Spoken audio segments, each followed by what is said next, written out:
It all began with two men. One life, one death. But in the end, only one could win. In the end, everything dies. Well, that was a depressing way to open the show.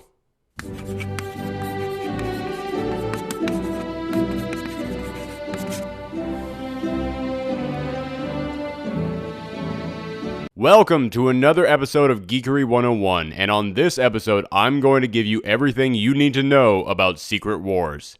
Yes, I know we're already 4 issues into it and it's already halfway through the series, but, well, I'm not going to lie to you guys. On this show, I try to give people everything they need to know to start enjoying their new geeky lifestyles. To be able to jump right into whatever it is they want to get into, and with most big comic book events, that's easy. Town gets blown up, government says work for us, Tony says yes, Steve says no, the end. Hulk went to other planet, Hulk likes other planet blows up, Hulk comes back really mad, the end. Wolverine moves to a farm upstate, the end. But this one here is one of the most complex events in Marvel's history, with 2 whole years of buildup, many parts of which were hidden in mystery until just recently, so I decided to wait until I knew for certain that I had all the info you were going to need. But now I know everything that's happening, and I'm going to take all that buildup and simplify it as much as I possibly can. Simpler. Simpler. There you go. In fact, I had to simplify this one so much, I don't even have a recap at the end of this episode, because it would basically be the exact same stuff that I'm about to tell you already. So here we go, everything you need to know to understand Secret Wars, and only the stuff you need to understand Secret Wars. I say this because during Jonathan Hickman's run on Avengers, he had numerous other stories running that did indeed have some sort of an impact on the lead up to Secret Wars, but when compiling the summation, I realized I could leave it out and it wouldn't change the story at all. Sorry for that, but come on, look at how long the time code is on this video already. Yeah, trust me, you didn't want me to include anything else. Alright, on to today's lesson. Question: wasn't there already a Secret Wars series in the 80s? Is Marvel just rebranding the same old stuff? Do I need to read that original Secret Wars to understand this one? Not really, I mean it does tie in. Also, isn't this storyline exactly the same as Convergence? Typical comics, ripping each other off, telling the same old stories. Well, it does share some similarities, but I don't know if I'd say that they're... And why is every event from Marvel's history coming back and being re-released? Has Marvel run out of ideas? Are they the exact same storylines? Is this the event apocalypse that the prophecies have warned us about? What? No! Well, maybe. Wait, no. You know what? No more questions for now. Aww. But as I was saying, it's hard to answer all of that right off the bat, but... For anyone who doesn't know, the original Secret Wars was all about a being of nearly unlimited power known as the Beyonder, pulling land from several different planets together to create a planet called Battleworld, where he forced heroes and villains to fight to see which was stronger, good or evil. Now, I can't go into too many details to start off with, but there are indeed many similarities that this Secret Wars shares with the original, and I'll get to that later. Also, in between these 2 Secret Wars, there was another event also called Secret War, but that had nothing to do with anything, and let's just ignore it. Alright, this story all began in Wakanda, as Black Panther was training his students when suddenly the sky turned red and he witnessed another Earth on a collision course with his own. A woman appeared from this strange Earth and destroyed it before they could collide. Black Panther wasn't happy with the idea of a strange alien who blew up her own planet running free, so he locked her up in his personal territory, the Wakandan land of the dead, Necropolis. He knew this was bigger than himself, so he called upon the one group he never wanted to deal with, the Illuminati, a secret group of kings and geniuses who had been dealing with crises too big for normal heroes from the shadows ever since the birth of the Age of Heroes. They were Mr. Fantastic, Iron Man, Black Bolt, Namor, and Doctor Strange. Recently, 2 new additions were made to the team. Captain America forced his way onto the team after learning about them because he didn't like the idea of a group of powerful individuals secretly running the planet. So he decided someone had to be there to keep an eye on them. Also, Professor X used to be a member of the team, but he died right before this event, so he gave up his spot in the team to his trusted ally, the Beast. The Illuminati questioned this mysterious woman who called herself the Black Swan, and she told them that what the Panther just witnessed was known as an incursion. They learned that the multiverse, nearly countless alternate realities, had become unhinged.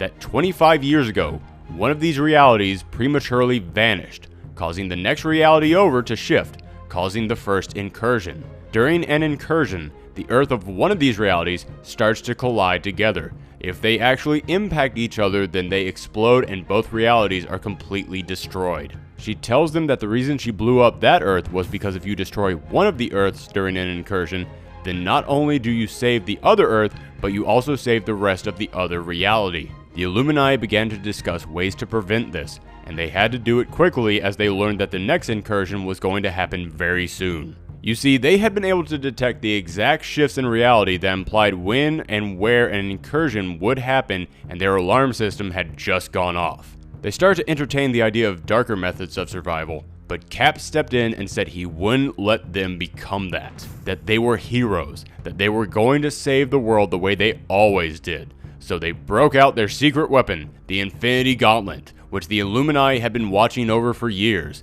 They used its power to push the other Earth away, but the strain was so great that the gems actually shattered. All except for the time gem, which vanished into the time stream. I'll get back to that later. The Illuminati went back to their original plans, thinking of ways to destroy another planet if it came down to that.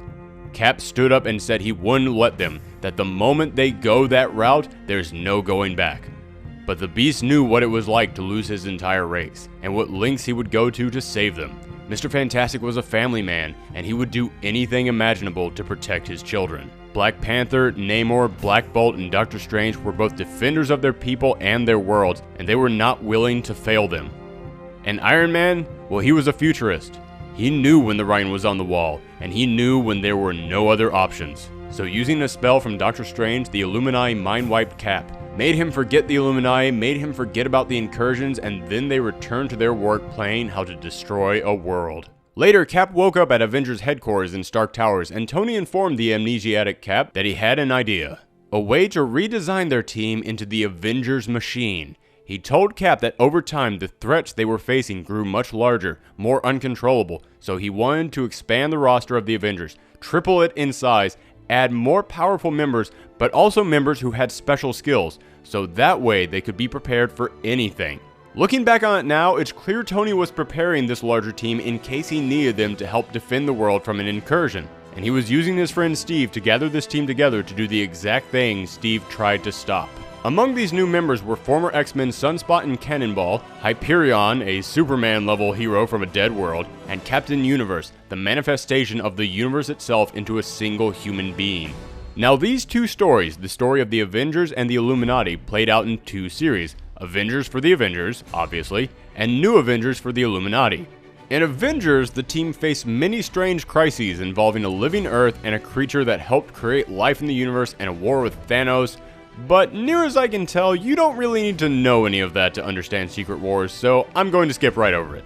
However, this Avengers series, New Avengers, and Secret Wars was all written by Jonathan Hickman, who is known for planting seeds for stories years in the past, so I could be totally wrong about that, but in the interest of time, I'm going to skip ahead by a lot. However, if later on down the road in Secret Wars, it's proven that I did need to talk about something from here, I will come back and make an additional video. Now, over in New Avengers, the Illuminati faced several incursions, and they continued to advance their technology more and more, finally actually creating the unthinkable, a weapon that could destroy a whole planet. But luck had been on their side because with each incursion, they had yet to have to use it. During one incursion, Galactus beat them to the punch and destroyed the Earth first, although the Illuminati did end up fighting his herald Terrax during the fight and captured him for their secret prison alongside the Black Swan. Then during another incursion, they faced a dead world, a planet without any life on it, so they were safe to destroy it. However, they weren't that safe, as the incursion took place on Doctor Doom's homeland of Latveria. Question: what's an incursion point? And if another Earth is flying towards ours, how come nobody else knows about it? The reason no one else knows about incursions is because of the way incursion points work. These incursion points are small isolated areas where the two universes begin to link and allow the passage of one Earth onto another. Meaning the only people who can see these incursions are the ones who are standing in these incursion points, which means that since the last one took place in Latveria, Doctor Doom might not have understood what he just saw, but he now knew something was up. But as time went on, incursions came more frequently, and as their clock ticked down, the tension among the team grew. You see, right before the incursion started, Black Panther swore he'd kill Namor, because during the Avengers vs. X-Men storyline, Namor flooded all of Wakanda, killing thousands. Now, as time went on and the two of them fought to save their planet together, a bond began to form between these two enemies. But in the back of his mind, T'Challa the Black Panther never forgot what Namor did, and the spirits of his father and ancestors kept reminding him that he was working with Wakanda's greatest enemy. All of this tension finally built to a head when another incursion occurred, but this time the team wasn't lucky. The moment they dreaded had finally arrived. They encountered an Earth that was not only full of intelligent life forms, but peaceful life forms with their own team of superheroes. The Illuminati met with these heroes and attempted to reason with them, but when this team learned that the Illuminati had built a weapon to destroy a planet, they became a lot less willing to negotiate. And when Namor decided he was tired of waiting and attacked, all hope of talking this out was lost and the Illuminati was forced to fight. They found themselves outclassed, but when Doctor Strange tapped into a dark forbidden power, he wiped out their opponents in one attack. It then came down to that pivotal moment, the moment when the Illuminati had to pull the trigger on the other world. They planted the bomb and Black Panther volunteered to do the dirty deed. But when the time came, he couldn't do it. When faced with the weight of the situation, he just couldn't bring himself to destroy a planet. The ghost of his ancestors, all the former Black Panthers, shunned him for refusing to do whatever was possible to save his people and thereby cut him off from their collective knowledge. The other Earth kept approaching. Time was running out, but no member of the Illuminati could bring themselves to detonate the bomb. None of them could become the monsters that they thought they could be. None of them, except one. Namor picked up the bomb, saying that the rest of the team should be ashamed for thinking that they were more important than this, that this was bigger than any of them, and with that, he detonated the bomb and destroyed an entire world. The Illuminati turned on Namor and kicked him off the team, swearing that they would find another way to stop the incursions, but again, luck was not on their side, as the clock for the next incursion immediately started ticking, giving them only 8 hours to live. Each member of the team knew that they couldn't stop it in time without killing another planet, and they were not willing to do that. And so they each gave in to their fate and spent their final moments the way that they each saw fit. Black Panther saw his ex-wife Storm once again. Reed Richards hugged his children. Tony Stark poured out all the alcohol left in his summer home and reflected on how there was at least one demon he had beaten in his life. And Black Bolt just screamed at his fate. They each watched as the clock ticked down, the death of their universe growing closer and closer, until nothing. The universe kept on living, and there was no incursion. They met up and tried to figure out how this was possible. How did an incursion not destroy them? And that's when Black Bolt asked the one big question. Where's Namor? Yes, once again Namor knew what had to be done to save the planet. He had to turn to the dark side. Just as Tony Stark and Reed Richards had formed the Illuminati, Namor knew that a darker team was needed to pull the trigger over and over and over again. And so he formed the Cabal, a team made up of Black Swan, the alternate reality Terrax, Black Bolt's crazed genius brother Maximus the Mad, Thanos, and his two generals Proxima Midnight and Corvus Glaive. They had destroyed the oncoming planet and planned to do so again and again until their Earth was the last one standing. But that wasn't the only former friend to turn on the Illuminati. You see, in a storyline called Original Sin, an all-seeing alien known as the Watcher, whose job was to survey all of mankind and record all of its existence, was murdered. And the knowledge that he had contained exploded and traveled into several different heroes, revealing to them secrets from their past, some secrets being decades old, some just a few months old. And when Cap was struck with this knowledge, he suddenly remembered the Illuminati wiping his mind. He remembered that they were setting out to destroy worlds, and he wasn't going to let that stand any longer. He and a team of Avengers confronted Stark, but before capturing him, the time gem that had been lost during the incursion reappeared and sucked Captain America through time. He kept being shot into the future, finding one generation of Avengers after another, each one telling him that when he went back to his original time, he had to work with Stark, that he had to give up on his beliefs, that in the end, the path the Illuminati had started really was best for this world. But when Steve reached the end of time, he said he was sick of it. He was tired of being told that the idea of standing up for what was right was now considered wrong, that he was not going to compromise on saving human lives. So he returned to the past and informed the Avengers that as of now, the Illuminati were at the top of their most wanted list. From there, the story jumped ahead by 6 months. But for you guys, it's gonna jump ahead by a few weeks, because that's it for part 1 of my look at Secret Wars. I know, I'm sorry, I know you all wanted me to cover everything today, but there's just too much to fit into one video. This is already my longest video, and I'm only a third of the way through the lead up to Secret Wars. So, if you want to see the rest of the story, then hit that subscribe button right there, and then come back in a few weeks for part 2 of my look at Secret Wars. But if you want some more videos from me right now to tide you over until then go ahead and click on one of these two right here. Also, you can follow me on Twitter and Tumblr and send me recommendations for future episodes that you want to see. Thanks everyone for watching, and come back for part 2.